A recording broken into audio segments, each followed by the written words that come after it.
Thank you for stopping by to listen to my dad, Larry Witcher, otherwise known as the Professor of Useless Knowledge. I hope you enjoy it. Okay, let's get the professor in here. Come on in, Larry. I'm coming in, Julio. Yeah, good morning to you.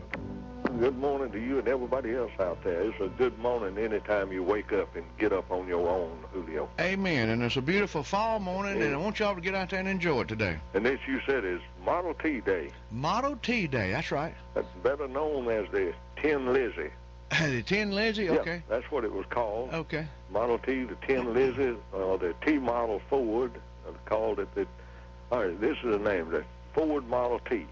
Yeah. Then it was the Tin Lizzy. T Model Ford, Model T, or just plain T.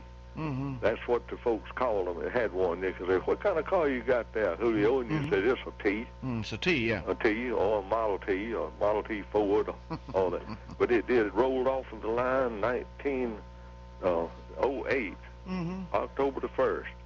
And Henry Ford, he watched the 15th million roll off in May the 27th of 1927. How about that? He sure did. He said it was a car he made to where every working man could own a car. See, now, he perfected the assembly line, Julio. Now, he did not create the assembly line. Yeah. The assembly line is credited to Ransom F. Olds of the Oldsmobile, and it was called the Oldsmobile Curve Dash. That began in 1901, the assembly line by Olds did. Prior to that, each car was made individually, Julio. I see. Cost a whole lot, so Henry Ford's going to make one that everybody could afford. And he made several prototype cars. The Model A was the first one he made, but not the Model A like you see running up and down the road now.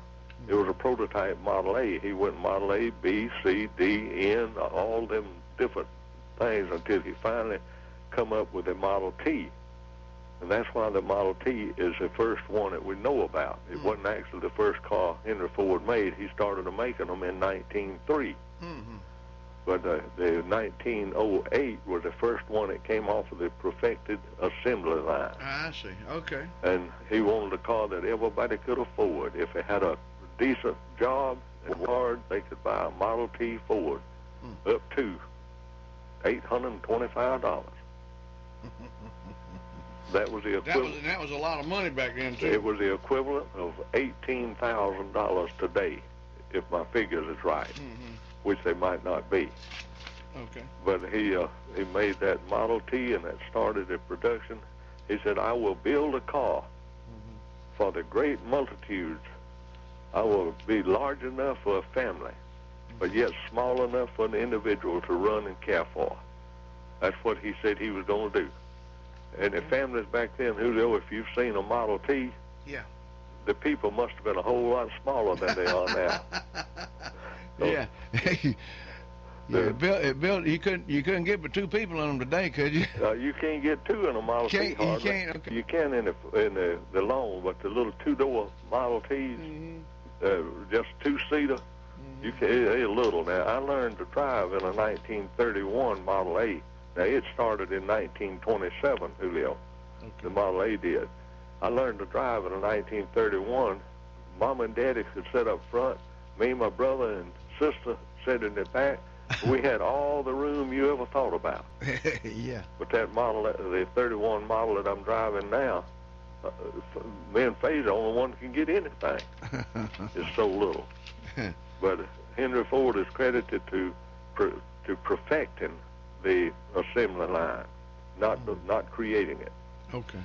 And you know, his color was, you could have any color you want as long as it's black. Yeah. That was the Model T. Yeah. But the reason for it, when he got it where he could throw a Model T off the line, every 15 minutes come out the door, the Japan black was the only color that dried fast enough to not hold up the line. Oh, is that what it was? Okay, because I had heard that but forgot about it. Okay. Yeah, it was the only color. Then when Decor came out with those fast-drying enamels and lacquers and all, you could get them different colors. But now it didn't. Don't go off and say that Larry said he built a car every 15 minutes. It rolled out the door every 15 minutes. Now, see, General Motors now can throw a car out of the door every 3 minutes. Mm-hmm. But it may take a week to run it through the line. Oh, yeah. But it's all done by Henry Ford was the one that started out a line where they used standard parts, interchangeable parts. Mm-hmm. See, prior to that, the cars was handmade, so you get a part broke, you got to get someone to make it. I see. But the interchangeable parts. But today we celebrate the Henry Ford Model T. Okay. Then. Thank you, Mr. Know-It-All. And we'll see y'all come later. Okay, Larry, thank you so much. We'll see you tomorrow. See you tomorrow. Okay, the professor of useless knowledge right there. That's Larry Witcher.